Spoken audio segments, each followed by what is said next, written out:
You're listening to the DGD Podcast, sponsored by La Touraine. Here's your hosts, Robert Reynolds and Juan Daniels. Welcome to this episode of the DGD Podcast. As always, the NCDGD, Robert Reynolds, joined by Juan Daniels as well. And look, we've got two Oregon guys here. We're bringing in the enemy. We're going to get to understand Oregon. Look, we've got Reid and Charlie, which I think Juan just left us. So we'll be back when Juan pops in. Nonetheless, though, today's show is brought to you by La Touraine. Use code DGD at checkout to get 10% off of your purchase that is site-wide. With that being said, Reid, Charlie, welcome. I will let each of you introduce yourselves for the audience, per se. We'll let Charlie go first and then Reid. Thank you very much. I'm Charlie. Reid and I have been doing the Quacked Out Podcast for, like 2 years now? Something like that? Yeah, just about, yeah. I go to U of O. I'm a senior. I was born and raised in Oregon, lifelong Oregon fan. We both write for Scoop Duck, the On3 Oregon site. And yeah, we're really excited to be here. And I also have a UGA connection too. I actually went to UGA for a semester. So I'm a little bit familiar with Athens and everything. Still got to get out to a game though, but yeah. Fair enough. Reid, I'll let you take it over, man. Yeah, I'm also born and raised in Portland, lifelong Ducks fan. Like Charlie said, both we've been doing this podcast for about 2 years, and then writing for the On3 site that Oregon has, which I encourage Georgia fans to go check out. It's a really great hub for Duck stuff. And yeah, I'm currently I attend Tulane University down in New Orleans, so I've got a little connection in the South too, and have enjoyed getting to know the football culture down here also. Oh, I think your mic's disconnected, Robert. Yeah, I can't hear you, Robert. There we go, guys. Yeah, Welcome to technical difficulties. It's 2022. Yeah. So look, we've got some Louisiana ties. We've got some Oregon on the West Coast. Look, I'm just saying right here, obviously you look at what Oregon's done recently, and we're going to talk a little bit about Oregon here in just a second. Looking at going through a coaching change, right? There's a big deal going on right now. So what is Oregon going to be? And I feel like from a Georgia fan, look, we play September 3rd. So if you're listening and you're not aware and you've been hiding under a rock, I'm telling you, you've heard it here, right? We're playing September 3rd this year to open up the season in Atlanta, which we'll talk about more too. That being said, obviously, Cristobal during the offseason goes back to Miami. And then that leaves y'all head coach, then you get Lanning. What were y'all's thoughts when you picked up Dan Lanning? I can go first. I think the important thing to know about Oregon is that our coaching staff was, how we built this program was with this family coaching staff that had continuity basically for 30 years, from the 80s all the way through 2015. Then we lose Helfrich and we step into the unknown. We go with Taggart. He leaves us after 1 year. And then we had Mario leave us after 4 years. So I think there was a lot of worry from the Ducks fans about, how do we get someone who doesn't have ties to the program, and how long are they going to stay here when they come? But so there's a lot of fear when Cristobal first left. But I think that the starting of the Lanning era has been really positive for Ducks fans for sure. Yeah, I think a lot of people were just relieved when we got Lanning. There was a lot of drama, and I know Reid was kind of, it's hard to directly address this, but I mean, there was a really big and really impactful and important rumor surrounding the Oregon head coaching search, that we were going after a guy like Chip Kelly, guy who's been here before, had success here before, but hasn't really succeeded at UCLA. Not really the type of profile like you're looking for a top guy. Same goes for Josh Wilcox, and you might not even know who that is, and I wouldn't blame you. He's the head coach at Cal. Has been there for quite a while now. Great defensive mind, great coach, but again, hasn't had success at Cal. How is he going to cut it at a big program like Oregon? The rumors are that Wilcox turned down the Oregon job. So a lot of Oregon fans we have trouble kind of dealing with those two things. So at the end of the day, I mean, to get a guy like Lanning, who's obviously one of the best coordinators in the country and was leading one of the best defenses of all time, I mean, I was hyped for it. Again, just kind of having somebody be our head coach was enough for me at this point. And the fact that we got somebody I could actually be confident in was another step in the right direction. So the Cal head coach reportedly turned the Oregon job down? Yeah, that's the report. What in the blue hell made that decision? I'm sorry. Like, my thing is, if I'm the Cal head coach, unless I legitimately just love Cal, Oregon's a way better step up for me. Like, just based off of, you look at production, you look at recruiting, right? I know Cal is in California, and California seems to be a hot spot. But let's be honest, no elite recruit outside of what Deshaun back. This ain't the Marshawn Lynch. This ain't the Deshaun Jackson days. Nobody wants to go to Cal that's an elite talent. So Oregon, you're automatically going to get that, name recognition, brand recognition. Everybody knows Phil Knight and Nike, like that, just no brainer. So the fact that I just heard that is just mind-boggling to me. It really is very odd. Yeah, I mean, there's been some theories, like we've thrown out a theory that like maybe Oregon just lowballed him because there was this other issue, I guess you would say, where a bunch of former Oregon players, Reid was talking about this continuity they had on the staff for a long time. These former Oregon players get together, about 13, 14 of them. They draft this letter to the athletic department and the AD. And it basically says like, hey, we need to bring back some like true Oregon cultural aspects to this program. Like we're a program, we're not a stepping stone program. We need to like bring in some more Oregon flavor to this thing. And indirectly or not, a lot of those people were calling for Wilcox to get the head coach. He is an Oregon alum. He played at Oregon on a Rose Bowl team. Very important in terms of the history of the program. But overall, still people are like, really? Is this really the guy we want taking over this recruiting behemoth that Mario's just built? So yeah, it was a really odd time, and we still really don't know exactly how this all played out. Yeah, I would just quickly plug. I did an interview with Joey Harrington, who was the Oregon quarterback in 2001. He was a Heisman finalist.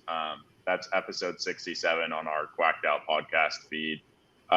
If Georgia fans want to know about kind of the identity of the Oregon program and what makes this program unique, I would really highly recommend that podcast. Joey has a lot of insight about this program, so it's a good listen. Juan, I'm gonna let you speak a little bit about this. From our standpoint, when Lanning goes, what were your thoughts? Well, first of all, if you actually look at the dynamic of college football for the last couple of years, the teams that really dominate are those that have great defenses. And so you take a Lanning who had probably the best defense in the nation, hands down. But you go back, Kirby Smart, a defensive guy, Nick Saban, a defensive guy. You take a look at Venables, a huge defensive guy, the reason that Clemson won it. So I thought right then, man, that's going to be tough. And then coming out and playing Oregon that first game, Lanning knows how to stop Georgia. Alabama had the recipe that first in the SEC championship, but you can best believe that Lanning knows how to stop Georgia. He knows the ins and outs. He knows how to defend that running game. He knows how to defend that passing game. So for him to go out there, also to be a great recruiter like he is, who wouldn't want to play for Lanning? And then, of course, if you look at 24/7 Sports, Oregon has the top facility in the nation. I mean, it's beautiful. It's amazing. So you get a great coach in Lanning, great recruiter, and then you go to Oregon, and Oregon is rich in history. I mean, if you really think about it, even going back to when they had an opportunity to play Auburn in that national championship, I mean, that really just kind of put them on the map, and they have from a recruiting standpoint from, hey, I want to go to Oregon type thing. You know, my son, who is going to Stanford, would have loved to have gotten an opportunity to go play at Oregon. Heck, he was just wanting to go just for the uniforms, you know, by itself, let alone anything that. But when I knew that Lanning was going, and of course he was a hot commodity, I was thinking to myself, wow, he's going to go out there and pretty much change the Pac-12 and how things are going. Because I don't necessarily think the Pac-12 has always been known for defense, and then having those recruits and whatever he's going to do some great things with Cristobal's group that he recruited in there. So I was like, wow, that's going to be tough. That's going to be tough. Real quick, I have a question for you guys, actually. I'm wondering, like, was Lanning considered for any other, like, jobs around the country? Because I wasn't really hearing his name on the job mill until not that I know of. I hadn't really heard anything, but again, once you have that top defense in the nation, it was almost as if he could just go wherever he wanted to, with that coaching carousel. But I do think that Oregon was probably his top choice, even if he did have some. But I agree with you guys when you just talk about that whole family thing, because if you look at Georgia has Georgia guys coaching at Georgia. So you've got Kirby Smart, who is a diehard Georgia guy. He's home. And then he's bringing other guys that are just home guys. And so, when you just talk about, with that interview with Joey Harrington, I'm excited to go back and listen to it. But when you've got guys that have been to Oregon and they coached there, they've played there, that it's going to be that hometown feel, and they're going to be all in 100%. And that's how Georgia is this year. They are 100% all in. And so you don't have to worry about Kirby looking elsewhere to go coach anywhere else.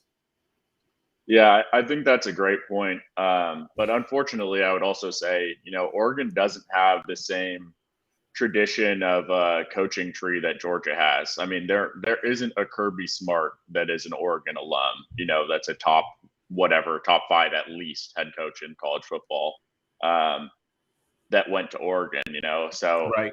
Yeah, it's a tough push and pull because you want people who understand the program, who are motivated to work hard for it. But at the same time, you can't compromise and get a lower tier head coach if you want to compete nationally. So that was a push and pull during the whole coaching cycle for Ducks fans. And I think we're all really happy that it ended up with Lanning, even though behind the scenes and the offer to the Cal coach, we were a little worried about. Ultimately, how it shook out, we were really excited with. I will say this with, when Lanning left, right? I think Georgia fans knew it was coming. And last year, we thought that it would be, his time. Nothing really materialized. And, I think the only one that I'm aware of was Kansas job, right?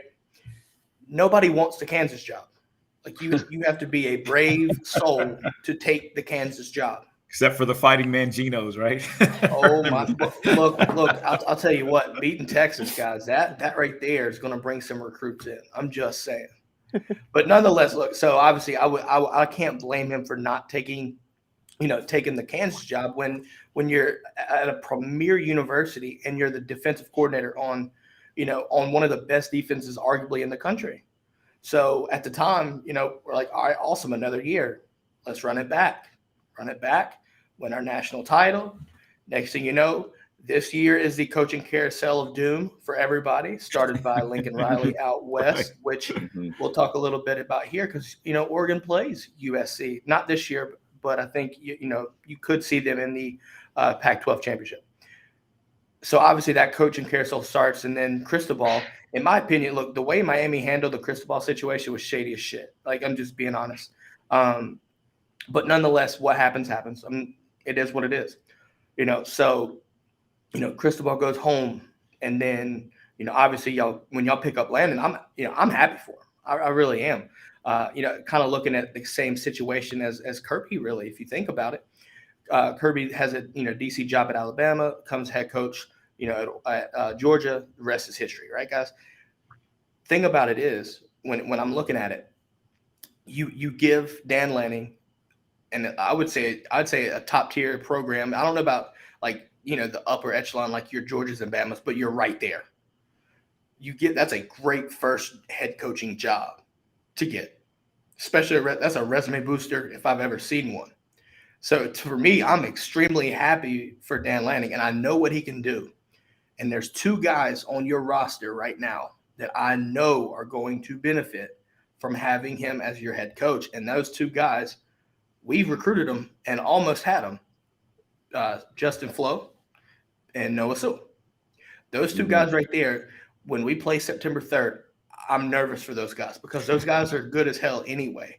When you get Lanning that has a track record for putting guys in the NFL, especially at linebackers, watch out. Watch out. Yeah, definitely. And I mean, we've been gassing up those names for the last 2 years now. Unfortunately, Flo's had to deal with some injuries and hasn't really seen the field at all, essentially. But I mean, Sewell's a monster, man. Like, even in that 2020 season, for us, it was super shortened. For you guys, it was a little bit shortened. I mean, he was just flying. He was everywhere. The man was an animal. And he still is. I mean, you guys, I'm sure, saw enough of the Ohio State game and whatnot. Whatever other Oregon stuff you can catch throughout the year before it's, past your bedtime. I understand how it gets. We're some old folks, so bedtime. Yeah. Look, we were struggling when we won the national championship. Juan knows the story. I took a nap before that. I took a nap that day. So. Look, I went into work the next day and I drank 6 cups of coffee. I was that tired, but I was wired from the win. I'm not gonna lie. But look, and to me, I like watching Oregon football when I'm able to see them. The thing about being on the East Coast is the time zone difference, right? Your prime time is our bedtime. So a lot of Georgia fans and a lot of folks don't really watch Pac-12 football because of this is a time zone. Now, there's sometimes when it's a Saturday and I'm sitting up till 1 o'clock watching football, fine. But at the same time, this is why I love having guys on, because we're starting to understand what Oregon is about, because we don't get to watch them that much. So, and when you do, when you do watch those Pac-12 after dark games, it's hard to keep track of what's going on a lot of the time. It's these games are notorious for just being, and this conference is notorious for being just as chaotic as possible. The only way I'll put it is like Bo Nix is built for this. That's why I'm not that worried. But yeah. No. It's funny because again, you have Stanford that'll go and upset a number 5 Oregon team, and then they go on a 7-game losing streak, and then it's not just a 7-game losing streak. I mean, they're getting blown out by all of these teams. But one thing I love about Lanning being there, and really, and even when you look at USC, is you got coaches now that are going to make the Pac-12 relevant. I mean, it hasn't really been since the USC national championship, and when they just completely dominated college football. And you had had some chances, Oregon playing in the national championship. Twice when they played Ohio State. They also played Auburn. But now you're going to have that steady competition to make the Pac-12 big time again, because the Pac-12 has been down. And I know Robert said something in regards to it being a stepping stone. But I don't look at it as a stepping stone. I think Lanning is going to be there for a while, and he has an intention on making Oregon great. And then once he gets to that point, and then it's, if they become a machine, look out. Because, he's going to continue to get those defensive guys in there. And then, of course, who's y'all's offensive coordinator? I don't know. Dillingham. It's Kenny Dillingham, who they know from they worked under Norvell at Memphis. And Dillingham's basically Norvell's right-hand man. He brought Dillingham over to Florida State when he got that job. But Lanning has that connection with him way back. And so he was the guy that he wanted to run the offense. Okay.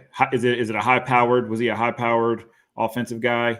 Built on explosive plays, yeah. It's not like every down going crazy, but it's mainly based on creating explosive plays and mismatches. And he also coached Nix during Nix's freshman season at Auburn. Yeah, so there's the connection there. And you're right. Nix is a wild card. I really do believe that if Nix played against Alabama, Auburn wins that game. I really do. You unfortunately had a TJ Finley he's basically a statue.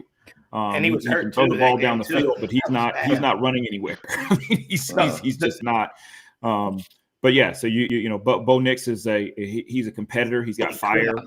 You just never know what you're going to get.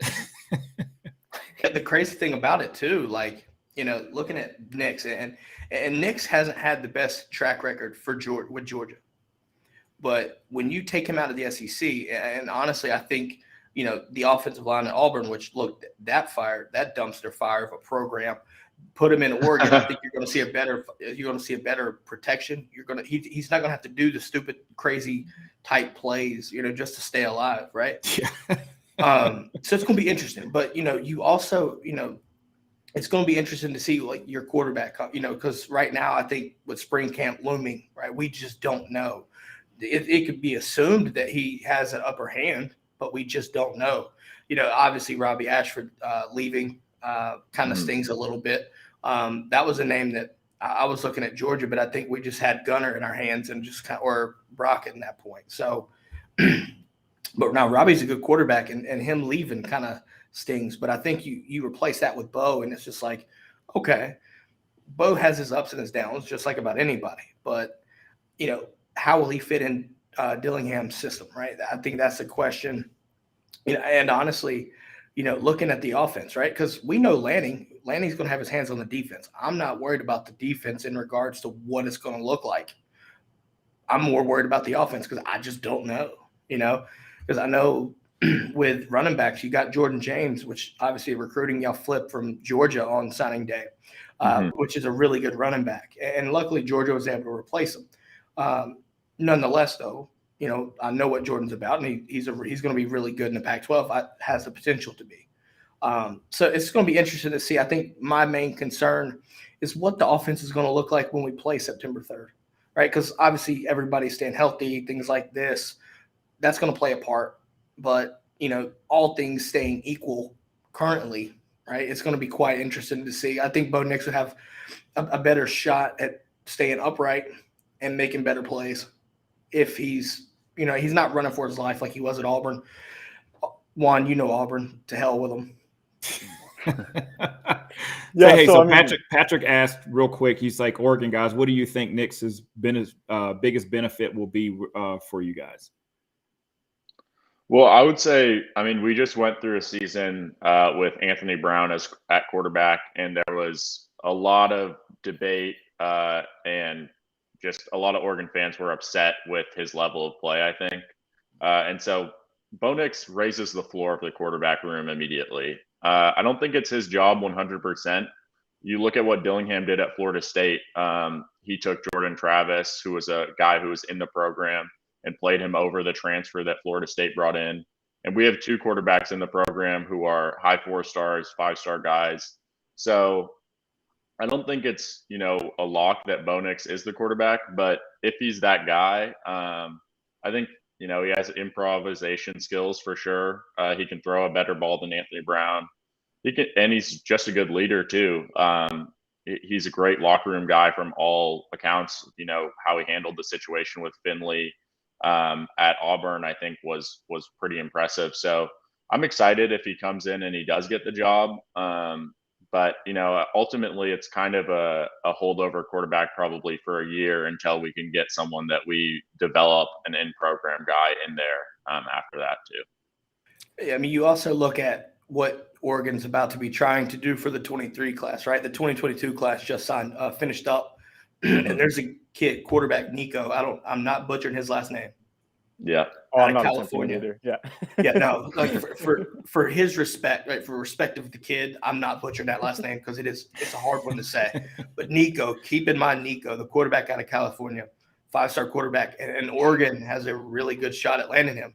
The potential to play out in the SEC. You look, California, Bama, Georgia has had success pulling those out with USC being down. It's going to be interesting to see how Lincoln handles, recruiting the state, right? He's actually for 23 class, he's well on his way to kind of securing that elite talent. But nonetheless, Nico has a good chance of leaving the state. So I think honestly, he might actually go to Oregon, depending on how I think. Well, yeah, I know definitely for y'all because the kid's a good talent. If you watch him, definitely watch his tape. You'll see what I'm talking about from a junior highlights. But with that being said, though, you look at what Oregon's about, right? And let's be honest, when it comes to recruiting, Dan Lanning, it's going to be interesting to see what kind of footprint he has, because he has the SEC ties, right? He's got SEC ties, he's got Midwest ties. How does that play, right? Can he go nationally? I think, looking at, maybe correct me if I'm wrong, guys, but Oregon has kind of been known to kind of get maybe one or two guys out of like Florida, things like that, but they focused in picking and rating California. Utah's become a hot spot, and then obviously Seattle area pulling from those Huskies. You know who I'm talking about. Exactly, right? Juan knows. But now look, so my question to you guys is this. What are your thoughts on, from a recruiting standpoint, what Lanning will bring to the Oregon program? My thoughts are he can bring it nationally, but what are your expectations? What are your thoughts on that, guys? Yeah, I'm a big recruiting guy, so I can touch on this. I love to talk about it. I think there's a little bit of a misconception about how much Oregon raids Southern California, because really what happened was the 2019 class, Mario's first full class, Oregon lived in Southern California. They got Kayvon from there. They got this guy Mace Spuna from there.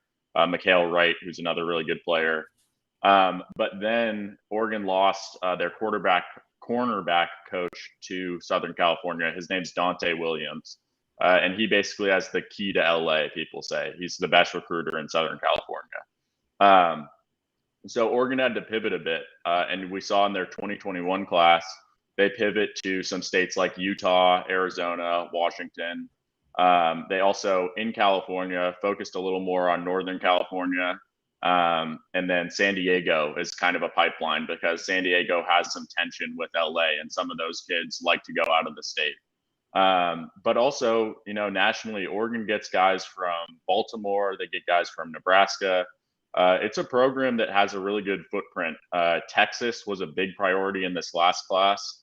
It didn't materialize in the end, but Oregon got a commitment from Kelvin Banks in the summer, a 5-star offensive tackle. That was probably the biggest national commitment Oregon's ever landed. And with Cristobal moving on, him being an offensive line guy, he ended up staying home and going to Texas. But Oregon has, a national reach in terms of its brand. Absolutely. I think that there isn't a limit on where you can go. And especially, when you want to recruit the trenches, you're going to have to get out of the Pac-12 footprint a bit. You can load up on receivers and cornerbacks in California and get really good ones. But if you want to get, the big guys that control games, you're going to have to get out of the West Coast footprint a bit. And that's a lesson we learned under Mario too, right? I mean, you look at guys like Jordan Scott was a, 4-year starter basically at nose tackle for us, 3-star out of Florida. But his body was so huge. I mean, that's just a guy you don't see in the Pac-12. Brandon Dorless, another example, one of our current defensive tackles. He's an amazing player. Another 3-star out of Florida. Again, that's a lesson we learned under Mario. With Taggart a little bit, but with only one season, we didn't even really get a full class with him or anything. But Mario showed us that, yeah, we don't have to just rely on California for talent. We can go out and get guys from, again, whether it's Florida, down in the South, we haven't really recruited the Midwest, but I mean, out East, on the East Coast, we got guys coming from New York, like Seven McGee, all over the map. But I will say one thing on the California comment, I mean, when you talk about guys leaving in state, that holds a lot more weight down south when there's, strict regionality is a much bigger issue, states are more, there's more states that care about football down in the South. Oregon's essentially California. A lot of people even call Oregon UC Eugene, University of California, Eugene, because there's a lot of Californians here just in the student body. And I mean, in general, a lot of Californians move here. So it's not as big a deal, I would say, for even say a guy from, North Carolina coming down to Florida or vice versa. Right. It's definitely not even that big of a jump from California to Oregon for a lot of these guys. Interesting to know, because I think, Juan, you know how this goes, especially in states like Georgia, Florida, Louisiana, staying home is massive, right?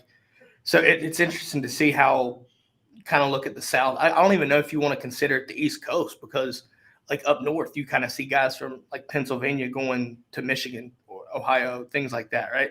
But definitely in the South, You froze a little bit again, but I think I understand what you're saying. yeah, the guys, like, it's just wild how that works. Look, so, obviously Patrick says, so if Lanning wins a chip with the Ducks, do we get to say built by Georgia like the Low Tide is doing with Kirby? That's more for Juan. Right, yeah. But you know what's funny, though, is well, it's not funny, but Lanning has basically opened up recruiting nationwide for Oregon. And so now Lanning has experienced the Southern recruits. He's, like you said, he's got ties in the Midwest.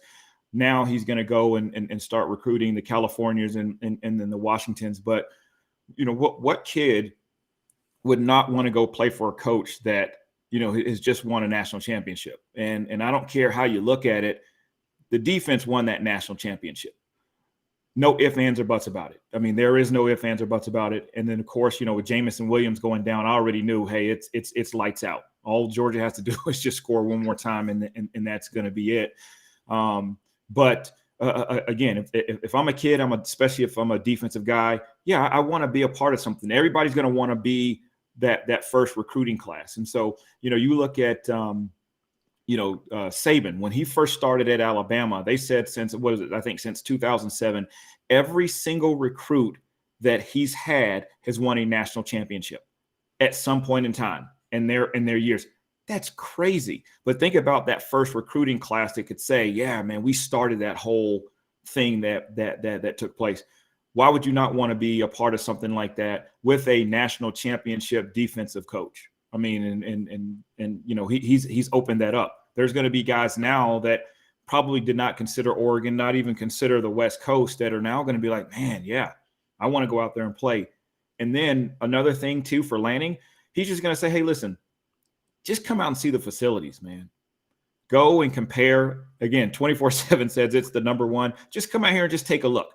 You don't have to, you know, you may not even be interested. I can guarantee when they leave, they're going to leave with a different type of perspective when it actually comes to Oregon. And again, to Lanning and his coaching style. Definitely. And that's always been our thing at Oregon, is like having the nicest stuff.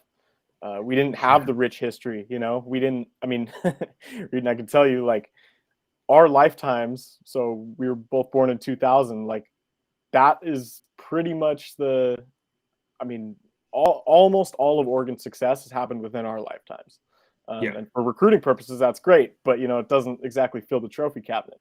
Right. So we had to find other ways to get guys to come here. Phil Knight obviously is the main reason behind that. And I mean, his money is pretty much taken us to where we are now. But that was always our thing, man. We had to lean on facilities. We had to lean on the uniforms and the flashy offense. And well, I guess the offense just kind of helped. But the success really is all in the past like 20 years. So I want to ask y'all one question. Obviously, before we'll wrap things up, and then we'll stick around for a Q&A if you'd like, guys. My question to you, September 3rd in Atlanta.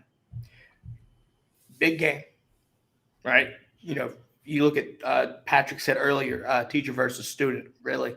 You know, so what are your expectations with that game? You don't have to give me a score prediction. Just kind of like, you know, what are your expectations for what you want to see Oregon do come September 3rd? You want to start, Charlie? Yeah, sure. I don't want to get killed. I have a very similar attitude to this game as I did with the Ohio State game last year. And yeah, sure, we ended up winning that. But I mean, we were anywhere from like 14 to 17 point underdogs is when that game finally did kick off. I have a hard time. And again, same with the Ohio State game. Oregon's biggest issues were in the secondary. We all know where Ohio State's talent lied in that team. I was scared for my life for that game. If I'm being realistic, like right now, I don't really see a path to Oregon like winning this. I can't see a realistic path to me saying like Oregon will win because of this. You know, it's just going to have to be like some facet of the team is going to have to step up and outperform my expectations. In Columbus, it was the secondary. and the quarterback play, to be honest. And really the offensive line, really every position group. Now I'm talking about it. But, Yeah, we needed everyone. I mean, it's going to be all hands on deck. Too. Yeah, especially traveling to the shoe. Yeah. Yeah, that was a big deal.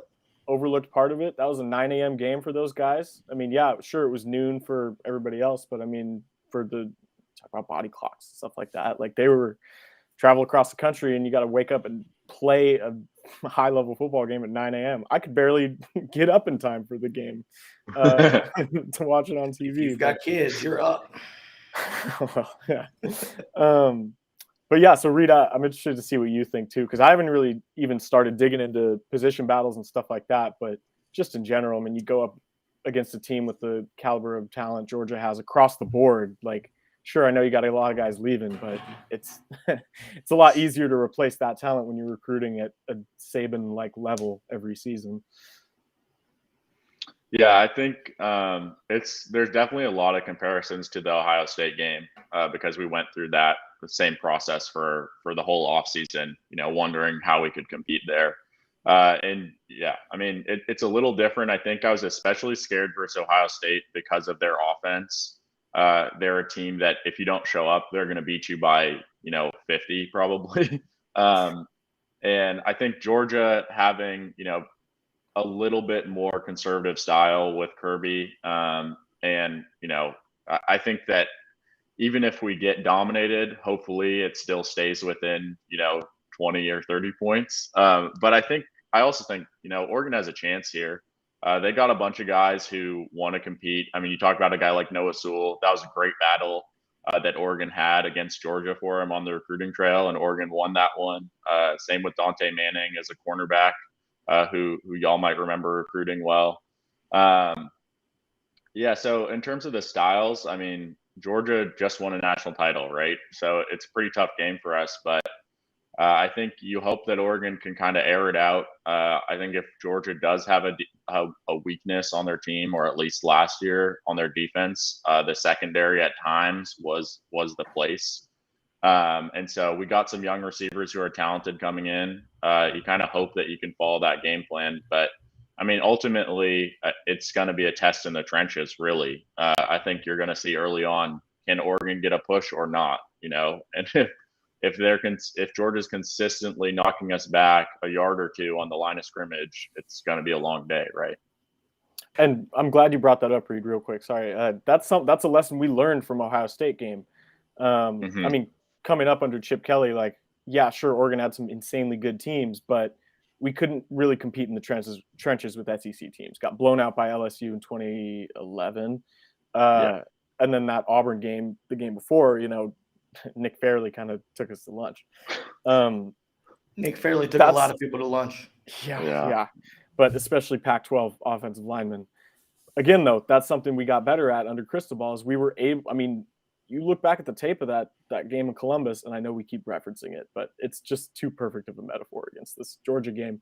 Oregon did compete in the trenches. And I mean, yeah, sure, that's a big-time program that you're going up against. Those are big-time players, like Paris Johnson, that entire Haskell Garrett defensive line, everybody, like those guys were real. And the fact that Oregon was able to push them around, not at will, but I mean, we never trailed in that game. We kind of controlled it. That showed us a lot, and it showed the rest of the country that, like, hey, it is possible for a Pac-12 program to get these bodies and to get these guys ready for this type of game in the trenches. Juan, I want to hear what you have to say. What you think Georgia has to do to win this game? Obviously, like I said, we'll stick with we'll let the brigade deal with the score predictions. But what are your expectations for Georgia to come in riding off that natty? Well, first and foremost, this is kind of similarly eerie to our first podcast last year when we were talking about Clemson. What I don't love is giving Lanning all these months to prepare. And that was my issue with Venables. Venables had so much time, even though I think athletically we were much better than Clemson. It was a struggle. And of course, it was just a defensive, but that was all Venables. All Venables, he had all that time. And so now you've got Lanning that's got all of this time. It's not like they have a tough game before, and then they're going to play us next time. I mean, it is going to be, I think it's going to be the same type of situation next year. Venables is he's not going to get blown out. He's going to have a defensive plan ready. It's just going to be a matter of those guys executing. I think that what Georgia will have to do is just keep pounding and then give themselves an opportunity to win it in the fourth quarter, or like Tripp said, just kind of win the turnover battle and just give us some great field position. But, Lanning scares me, just like Venables. And sure enough, it was a 10-3 game. I mean, it was awful. Offensively, it was terrible. Offensively, it was terrible. So, and I would expect the same thing. I would expect the same thing this year. Is offensively, we're not going to be able to do all the things that we want to do. We're just going to have to just come up with some plays and make some plays versus Lanning. Lanning, in my opinion, Juan, Lanning being under Kirby for so long, he knows the offense. He knows that. Look, they went up against him every single day. It's going to be a chess match. We thought Clemson and Clemson game. We thought the Bama game was going to be a chess match. Oregon game is going to be just the same. I think the question is, can Oregon stop Georgia's blueprint? Because I think that Georgia's going to try to do the same thing that we did last year. Can Oregon stop it? Do they have the depth is the key there. I know they've got bodies. I know they've got talent. But do they have the depth to ride the storm? Because Georgia can go, they wear you down, and by the fourth quarter when you're gassed, Georgia's still fresh. That's the key. And can Lanning get these guys ready? Do they have the depth, the talent, and the depth to stop Georgia? Because in the fourth quarter, we saw this with Clemson. We saw this with Bama in the national title game from start to finish. In the fourth quarter, the offensive line just mauled people. Even some of the best defensive lines in the country pushed them, asserted their dominance, broke their will, and won the game. Can Oregon stop that? I think that's the key. And there's really, in my opinion, no other shot here better than Dan Lanning, because he just has that much knowledge of Kirby Smart's offense. Not saying that, and look, Venables isn't a damn good defensive coordinator. And Juan is exactly right. You give him that much time. We saw the problems. We saw our offense struggle. A lot of people thought this game was going to be high scoring. Me included. I thought it was going to be at least some scoring. Didn't realize a pick six was going to be the game winner. So when you have both offenses in that game completely shut down, that's the kind of chess match it is. Whether it's Bo Nix, whether it's whoever, and whether it's Stetson, whether it's Carson, Brock, whoever. You got to limit the turnovers, and you got to ride the wave, because it's coming, right? I expect Sewell and I expect Flo to have a good game. I just do. You said it in the trenches. Yeah. Well, yeah. Look at it this way: the trenches is going to matter, but I think the depth for Georgia. Can we just pound it? Can we do that again? I think ultimately you do see that. But it's not going to. I don't think it's going to be a traditional just an ass whipping. I think it'll be a lot closer. I think it'll maybe 10 points, just way too early. But I still think that's the key. Is does Oregon have the depth? Do they? I think that's the main question. Yeah, on that point, I think it was pretty interesting to me that this was a class for Oregon in recruiting that was really tight in scholarship numbers. We were pushing up against that 85 limit already. And still Lanning prioritized getting 2 transfer defensive linemen into Oregon to add depth. And now I think, you look at this group, it's about 6 deep with guys that we feel really comfortable playing on the D line, on the interior there, and a few more obviously on the edge. But that was a big thing. We picked up a full-time starter from Washington, and then we picked up a guy who our defensive line coach had worked with at Nebraska before. So it definitely seemed like he recognized that that battle on the defensive line and having depth there was going to be important against Georgia. Absolutely. Look, I think it's going to be a good game in Atlanta. I expect Georgia to probably at 80-20. Look, Atlanta is Athens Part 2. Basically, we know this. Right. But also, I know Oregon travels well. There's some Oregon fans in the Atlanta area too. It's Metro Atlanta, right? We know this. With that being said, though, guys, look, thanks for coming on. Thanks for talking. Oregon getting us dog fans acclimated to what Oregon is about. If you're not super familiar with it, and then kind of getting a feel for, how life with Lanning is, at least from the expectations and so far what y'all have seen. So like I said, thanks for coming on and giving us that insight. With that being said, Reid, I'll let you go first. And Charlie, hey, where can people find you if they want to take a look at your podcast and your work? Yeah, so you can go to scoopduck.com is the On3 site for Oregon. I do a lot of recruiting stuff there. Charlie does some more team stuff with football and basketball. And then my Twitter is MF_Reid.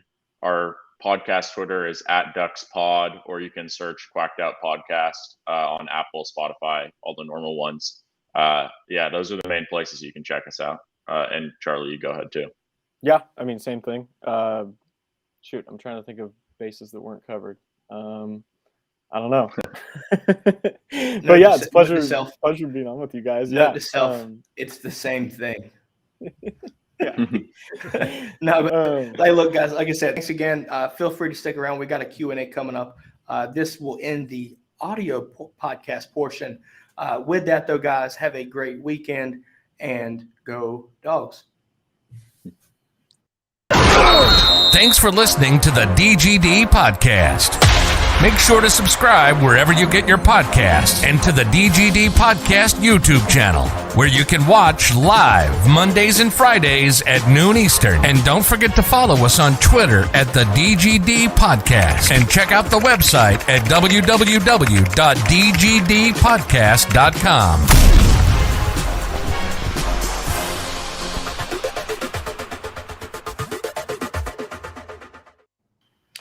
And we're back for those folks on video. All right, Brigade, look, got about 5 minutes. Shoot us some questions.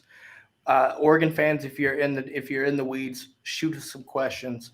But until then, I think it's going to be interesting here to see, Reid, or we'll let the guests figure out what are y'all most interested about. Are you interested in anything Georgia related, or I know I have some questions that I have, for Oregon. I know Reid, you mentioned you're pretty heavy in recruiting.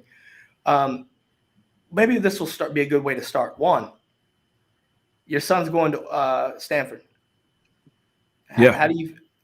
Are you going to Eugene when they play? Oh yeah, absolutely. I mean, I have to. I want to experience what it's like to actually go to an Oregon game. Just to have that. Plus, my bucket list is to visit all 50 states. So I've been to Washington, I've been to California, I've never been to Oregon. So it's a perfect time for me to go there. I also get a chance to go to Utah. But that was always been one of the things that I've always wanted to do, was to go to an Oregon game. I heard it's live, it's exciting, it's cool. So, it's going to be a little different because I know that they want some payback from last year. So we'll see. That. Yeah. We'll see how that goes. Yeah, we don't do too hot against Stanford historically. Yeah, that's the crazy thing, man. That's the crazy thing. Yeah, it was weird, Joe. So hey, thanks, Trip. I appreciate it, man. I definitely am a proud dad. So I'm excited to really follow Pac-12 football. I just haven't since the Reggie Bush, Matt Leinart days. And then, of course, I was a huge Marcus Mariota fan with that group. So just kind of glad to be just kind of reunited with the Pac-12 and excited to watch some Pac-12 football. One of the things that really intrigues me, and I need to know this, and I'm not going to get too political here, but the Pac-12, the COVID situation, are the stadiums and the capacities, are they impacted, or like how is that going on? Like what's that recently looking like? Not anymore. Not anymore. No. Yeah. So there's full capacity now. Well, yeah. I mean, it's completely full, and it has been for the entire past season. I mean, you talk about places like the Bay Area, Stanford and Cal. I mean, they won't be filling the stadiums anyways. We knew that, but I didn't know. I think they might have had some restrictions. Cal was the only program in FBS college football last year that had serious COVID issues. There was a big it was such a mess, but essentially Cal ended up losing to Arizona, who was previously winless. because they were garbage, missing. by the way. Yes, Cal was missing about half their team for that game. Yeah, it was. They were. That's the thing about the Pac-12, man. Watch them play. Pac-12 will always get some crazy, like, funny, entertaining stuff happening. I just can't promise it'll be the best quality all the time. But hopefully that'll change with big recruiters coming in. Yeah. I think that's the interesting thing for me is because I think you don't watch enough college football that you start to see this notion of, the West Coast and the Pac-12 still having these issues. And with that, I think, last season, like you said, there was full capacity. So it's interesting to see how that plays out now because, now that we know that, you look at Autzen, which I think is one of the loudest stadiums, studies or, I don't know, like polls or something have said that. Like, is that how loud is it there? Definitely. Yeah. Autzen's packed on top of each other. The architecture of it, even though it's not the biggest stadium, something about it just keeps the noise in. And so, especially in the big games, I mean, it's as loud as a lot of places get. It might not be Death Valley at LSU or some of those big SEC stadiums, but it gets really loud, especially when it's a big game, for sure. I mean, we've had a few iconic ones in our time. 2009 USC is kind of a game that Oregon flipped the West Coast narrative a lot, and that's regarded commonly as like the loudest game Oregon's had. Yeah, definitely. Oh, wow. I mean, it can get to like you're standing next to somebody and you won't be able to like speak to each other. Again, I haven't been to a game at Stanford yet, but I mean, just being on that campus and seeing the size of it, I assume it can get pretty similar down there too. That's awesome. I see Joel says, Juan, hopefully you'll miss those Utah snow showers during your games here. Yeah, it'll be interesting. Utah and BYU's stadium have probably the prettiest backgrounds I've ever seen in my life. So, Colorado too. Yeah, those. Oh, it's Colorado. Look, being from North Carolina, I'll tell you right now, App State. If you ever get a chance in the fall time, like mid-October, early November, just go Google image App State's football stadium and their baseball stadium, by the way. Being in Boone and in the mountains there, that right there, if Georgia could give me that, holy shit. That's all I'm going to say. Holy shit. Yeah, man, that stuff is It is beautiful. beautiful. It is beautiful. Yeah, and that's kind of similar to how Oregon Stadium is. Autzen is not, I mean, again, I went to UGA. I know Stanford, sorry. We've been talking about Stanford too much. Stanford is literally in the middle of campus. Like the campus is built around the stadium. That's not the case here. Over here, it's like, it's you walk across the river and through the woods, quite literally. And then Autzen just kind of opens up outside the trees. Yeah, exactly. Oh, wow. So it's a lot more of like it's a more intimate feel. You're a little bit more isolated. Again, you're literally in the woods. And it is, capacity is under 60,000, and yet the passion from the fans make it louder. I think the engineering in that stadium is what makes it so loud, right?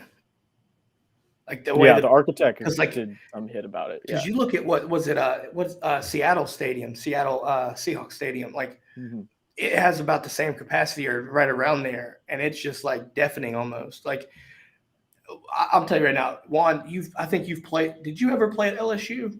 No, but I heard it was a nightmare. Man, I've just watched some of those games, and this ain't even in the state. Like I'm at the TV. Just like Death Valley in Baton Rouge is it has to be the loudest place in the country. Like it's just like earthquakes happen there, like legitimate earthquakes happen. But no, I've heard Autzen is wild in that regards, and being loud. So Juan, you've got your hands, you've got your work cut out for you when you go there, man. I just want to see the stadium, man. Win or lose, I just want to, just say I was there. It's funny that you mentioned that Stanford game though, because I'm a senior now. My freshman year here, so 3 years ago, the first game that I went to on campus was that Stanford game where Oregon blows the late lead. It's on college game day was there. It was the whole 9 yards. and Oregon lost that game. That's the last game Oregon has lost in Autzen Stadium. Corso, man, Corso can legitimately curse your team from a fan science standpoint. He loves the Ducks too. Oh my! The bad part was he does. He does. But the thing about it was when he predicted Georgia to win the national, I was like, oh no, don't you? No. Like, don't do that. And especially after the whole that dog is ugly quote. Like that's one of the most iconic game day ones. No, you got so Tripp here going for Juan here. He can hear Larry talking about Larry Munson. If you are not familiar, he's probably one of the most iconic Georgia figures. Period. Just the voice of the Dogs. I know we got Scott Howard. No disrespect, but Larry Munson's going to be up there on his own pedestal. But Tripp says he can hear Larry calling Juan's name now. It just seems like yesterday. It does. It was, he's just an amazing guy just to listen to, and I remember, even after leaving Georgia, I would turn the TV down and then just, turn the radio up and just listen to him. He's the only person that can make a 3-yard gain sound like it's like you're coming back and like run Lindsey run. It's just amazing. He's like running, tackling, bumbling, stumbling, pushing, driving for a 3-yard gain. But it was so exciting that you just wanted to be like, ah! The funny thing about it was, for me growing up in North Carolina, I never got to hear this on the radio. So I have to go back through the old YouTube videos, things like that to really get these calls. But, so I don't have that sentiment of growing up listening to the radio. But just listening to him play, some of his play calls, the pessimism, but the inclusion to me was what made Larry so great. You're sitting there and he just spoke it, and he spoke to you as a entire group. It wasn't like, oh, Oregon did this. Now he's like, we're doing this. So you have that feel that he's a part of the fans, right? But then you also got the pessimism. He's like, hunker down, that raspy. One more time, Georgia. The sugar falling from the sky, Now my question to you is this: we could talk about Larry all day. I could do an episode about Larry. My question is this: when it comes to Oregon, who is that voice for y'all?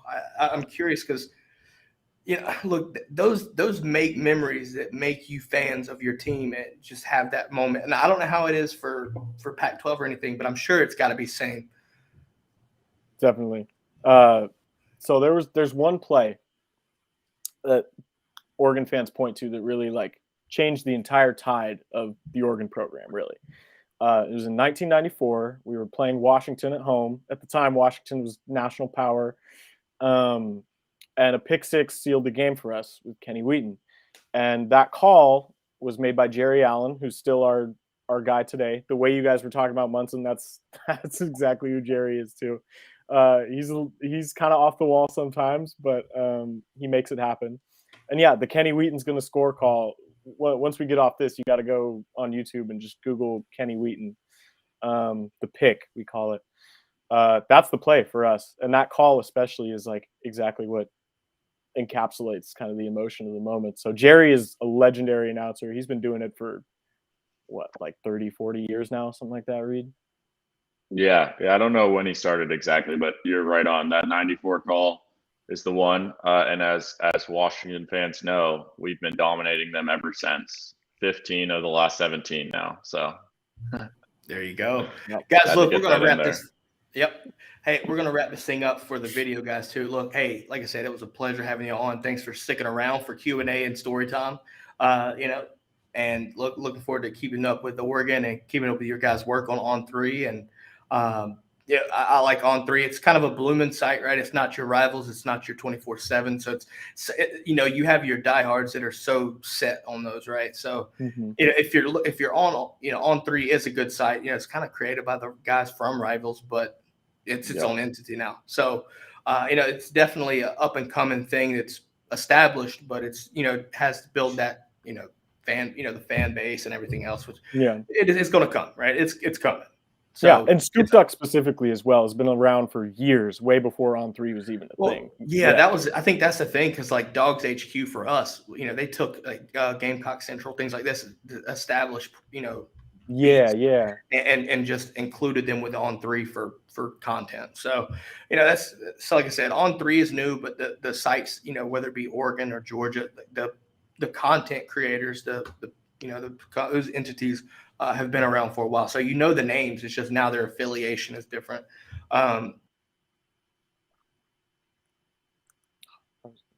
So you look around, right? You're already better than ESPN anyway, right?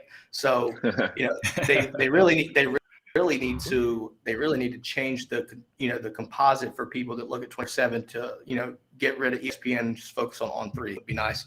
But that's not my job. That's above my pay grade. Josh Pate, if you're listening. With that being said, though, guys, we're going to wrap this thing up. Like I said, it was a pleasure having y'all on. You're welcome anytime. But look, it's going to be fun September 3rd, whether you're back on before then or not. It's going to be fun to watch the Oregon. It's going to be fun to watch that game in Atlanta. And with that being said, have a great weekend, everybody. Go Dogs. Go Dogs. Thanks for having us.